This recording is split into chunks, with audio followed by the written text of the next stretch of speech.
locally and to explore internal processes.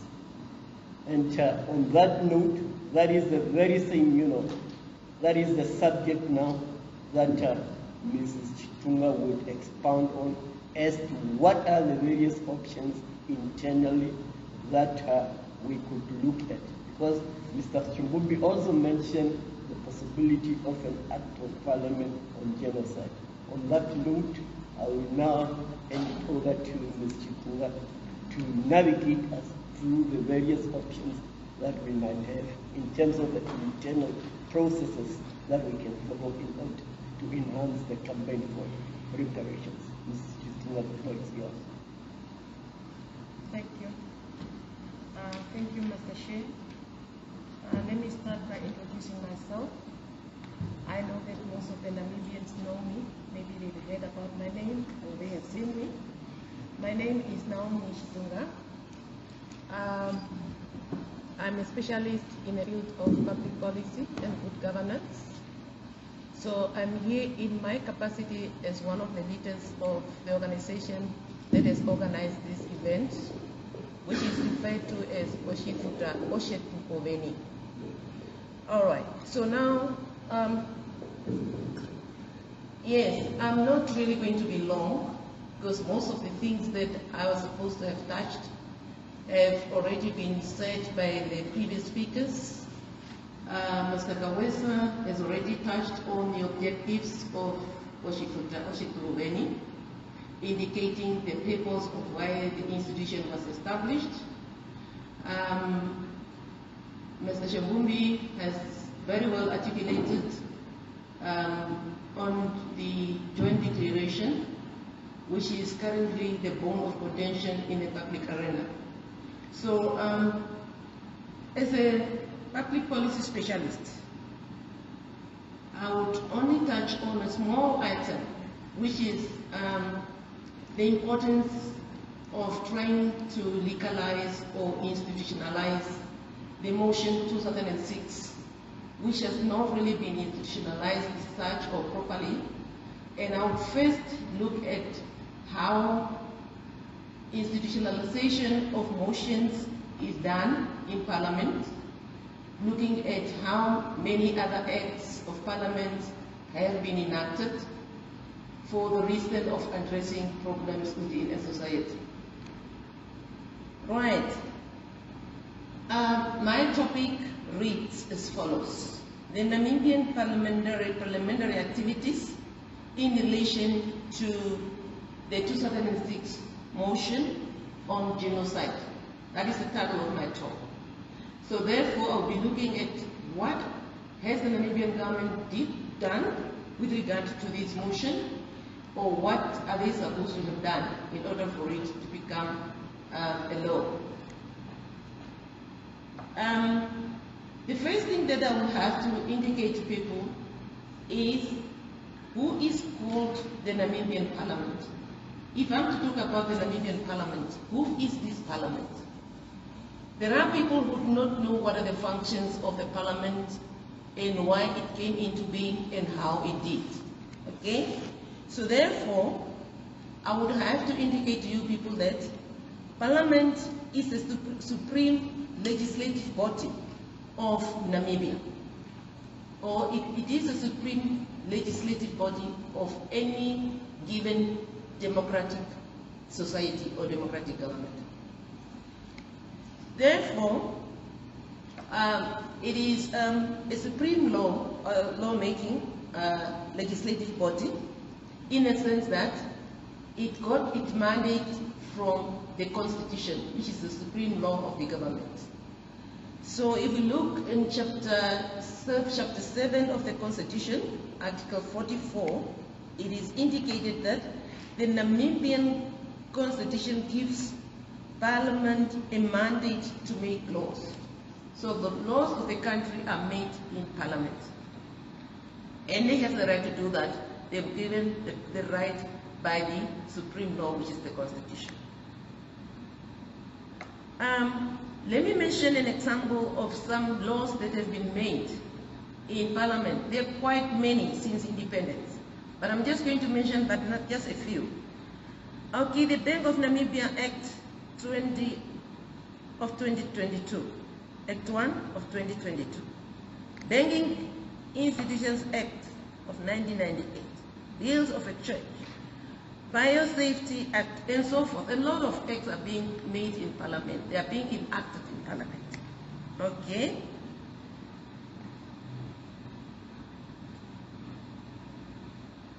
Okay, now the question comes from a layman on the street as to why are laws needed? Why do we need a law? Okay, why are laws needed? If I may ask, everybody will have his own answer if they do not exactly know why the laws are made. Okay, laws are made to protect the people or the citizens of a society, either individually or collectively.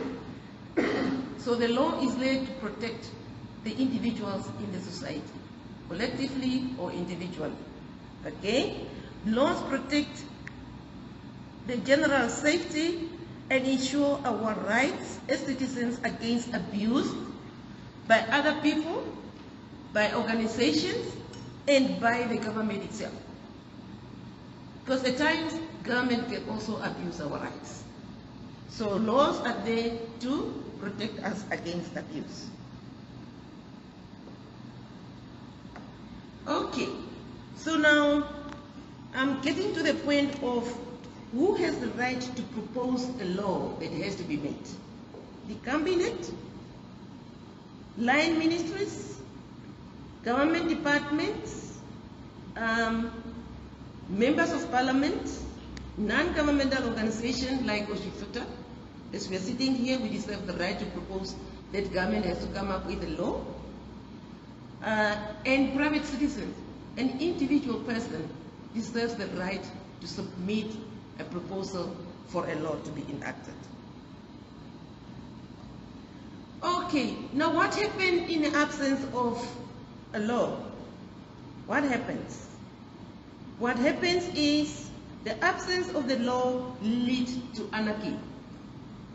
It leads to anarchy. What is the meaning of anarchy?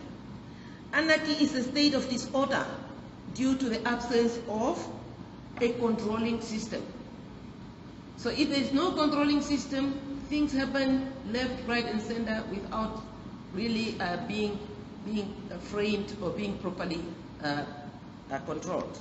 Therefore, it is very important that whenever a problem is tabled in Parliament, it needs to be properly discussed and then given the status that it deserves. Okay, let me look at the law-making process. Proposals of lawmaking are the policies of the government of the day. Government of the day has to make laws on every day. Okay, on any issue that is really being presented in government as has been a problem and discussed as such. Okay, government may propose legislation to deal with a particular event in a society which indicates a need for legal regulation and act as a statutory duty to maintain the law under review and recommend reform observations. Before a law is passed, it must first follow the procedures or stages of lawmaking process in Parliament. Very, very important. Laws are written, discussed, argued, and voted on in legislation of a state. The court then apply and interpret these statutes on a case-by-case basis. So, now let me look at the motion 2006 that was passed, that was presented in Parliament.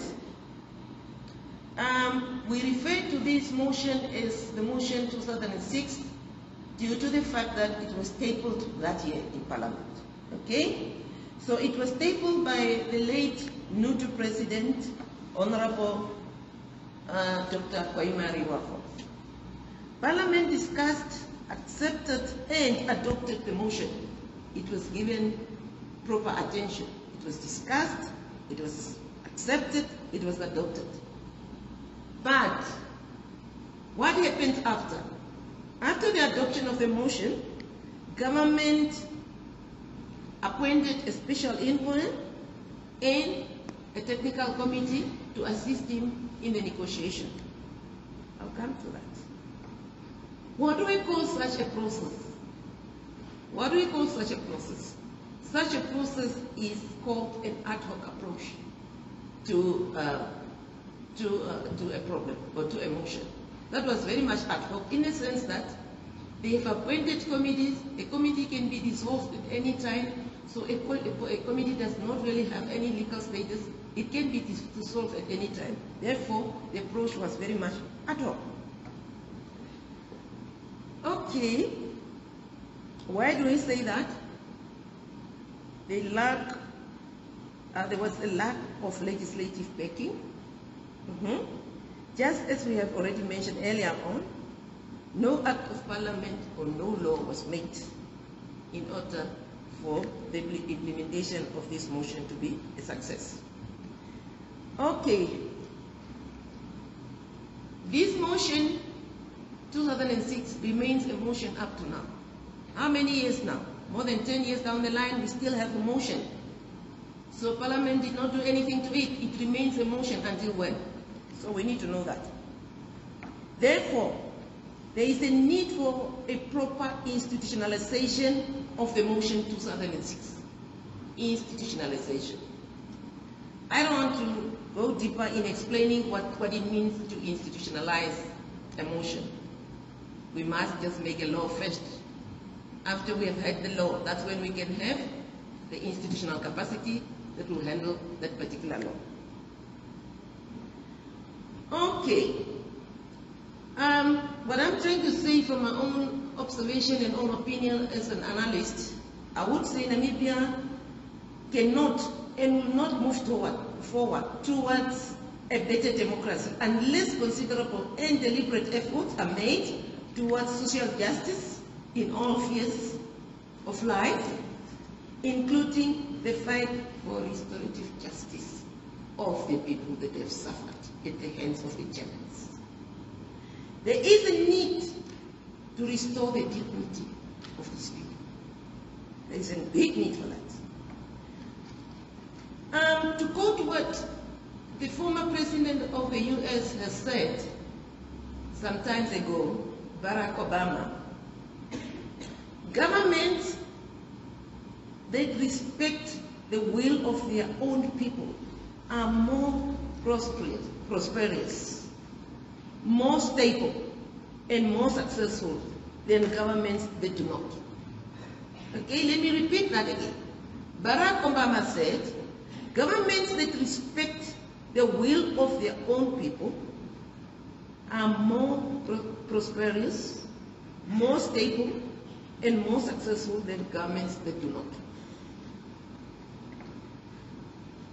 I'll also support that with a quote that was sometimes also made by Prof. Tisho, when he said, we need a strong parliament, an honest police force, independent judges and journalists, a vibrant private sector, and civil society.